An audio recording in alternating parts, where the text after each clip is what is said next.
বাংলাদেশের মানুষ আজ 1971-এর আত্মত্যাগ ও ইতিহাস ভুলে যেতে বসেছে। এ এক গভীর ষড়যন্ত্র যা অন্তর্বর্তী সরকার পরিকল্পিতভাবে বাস্তবায়ন করছে বলে অভিযোগ করেছে মানবাধিকার সংগঠন voice for human rights. 29 April British পার্লামেন্টের সামনে মানববন্ধন কর্মসূচি পালন করেছে সংগঠনটি। আরো জানাচ্ছেন মোহাম্মদ মাসুদুজ্জামান।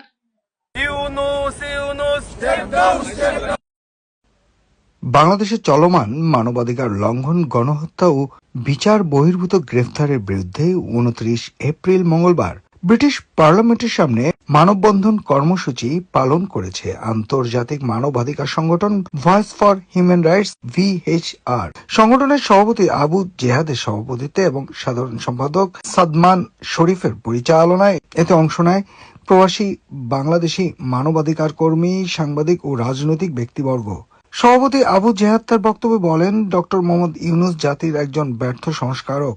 তার ব্যর্থ নেতৃত্ব দেশকে অন্ধকারে ঠেলে দিচ্ছে। আমরা সংস্কারের পক্ষে, তবে সংস্কারটা করতে হবে জনগণের নির্বাচিত সরকার।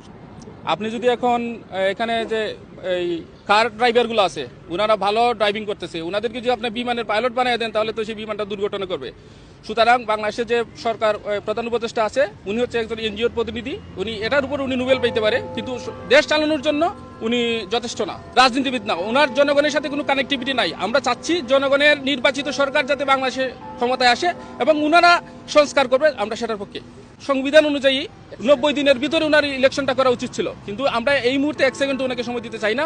আরো বক্তব্য রাখেন সংগঠনের প্রধান উপদেষ্টা ফজলে রাব্বি শরণ, সিনিয়র সহ-সভাপতি শাকিল আহমেদ সোহাগ, সহ-সভাপতি বাবুল তালুকদার, তোফায়েল আহমেদ, নজরুল ইসলাম, যুগ্ম সাধারণ সম্পাদক মামদুদুল করিম চৌধুরী, মহিনুদ্দিন আহমেদ সৌরভ, সহ সাধারণ সম্পাদক মোহাম্মদ মিনহাজুল কবির, সাংগঠনিক সম্পাদক সৌরভ চৌধুরী, দপ্তর সম্পাদক লোকমান হেকিম, প্রচার সম্পাদক শাহান মিয়া, মহিলা বিষয়ক সম্পাদক মরিয়ম বেগম এবং মিডিয়া বিষয়ক সম্পাদিকা সামিয়া আক্তার সুরভি প্রমুখ। বক্তারা বর্তমান সরকারের দমন-পীড়ন, ইতিহাস বিকৃতি এবং রাষ্ট্রীয় নিপীড়নের বিরুদ্ধে ক্ষোভ প্রকাশ করেন। বর্তমান যে রেজিম ইউনূস সরকার গঠন করেছে, সেই সরকার গঠন করার পর থেকেই বাংলাদেশে নৈরাজ্য, সন্ত্রাস, হামলা, মামলা, বিশেষ করে আমার সোনার বাংলাকে কারাগারে রূপান্তরিত করা হয়েছে। আমরা এখানে আজকে একত্রিত হয়েছি ভয়েস ফর হিউম্যান রাইটস এর পক্ষ থেকে।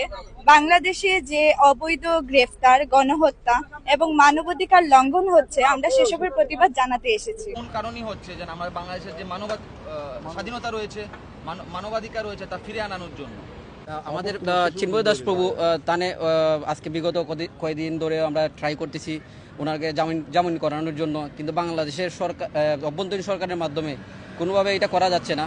সো আমরা এটার গুরুত্ব প্রতিবাদ করতেছি। আমি একজন সাংবাদিক, আমার নাম নুরুল হক শিপু। আমি দীর্ঘ 18 বছর বাংলাদেশের সিলেটে সাংবাদিক হিসেবে কাজ করেছি। আমি যে জিনিসটি বুঝি, একজন সংবাদকর্মী হিসেবে আমরা নিরপেক্ষ, যার যে দোষ ত্রুটি তাকে আমরা গণমাধ্যমে তা তুলে ধরি, কিন্তু আজকে সেই সাংবাদিকরাই বাংলাদেশে সবচেয়ে বেশি নির্যাতিত, নিপীড়িত। আজকে বাংলাদেশে আমরা দেখতে পাচ্ছি কোথাও হচ্ছে ফেয়ার কোনো কিছু নেই।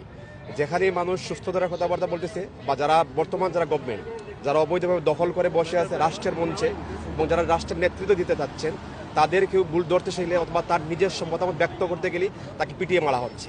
যে বাংলাদেশের মধ্যে আপনার রাখাইনের মানবিক করিডোর নামে একটি ঝুঁকিপূর্ণ এবং সার্বভৌমত্বের ক্ষতিকর একটি করিডোর সৃষ্টি করা হচ্ছে, যেটার মাধ্যমে রাখাইন আর্মি খুব সহজে বাংলাদেশের পার্বত্য চট্টগ্রামে এন্ট্রি করতে পারবে। সংখ্যালঘুদের উপর নির্যাতন চলতেছে, তার বিরুদ্ধে প্রতিবাদ স্বরূপ আমরা এখানে অবস্থান করছি। এছাড়া আরো উপস্থিত ছিলেন মোহাম্মদ হাবিবুর রহমান, নাবিলা নৌশেদ, শ্রাবণী শুভ, মোহাম্মদ সালাউদ্দিন, আজিজুর, রফিকুল ইসলাম, মোহাম্মদ জুয়েল রানা প্রমুখ। মোহাম্মদ মাসুদ জামান, NTV ইউরোপ, লন্ডন।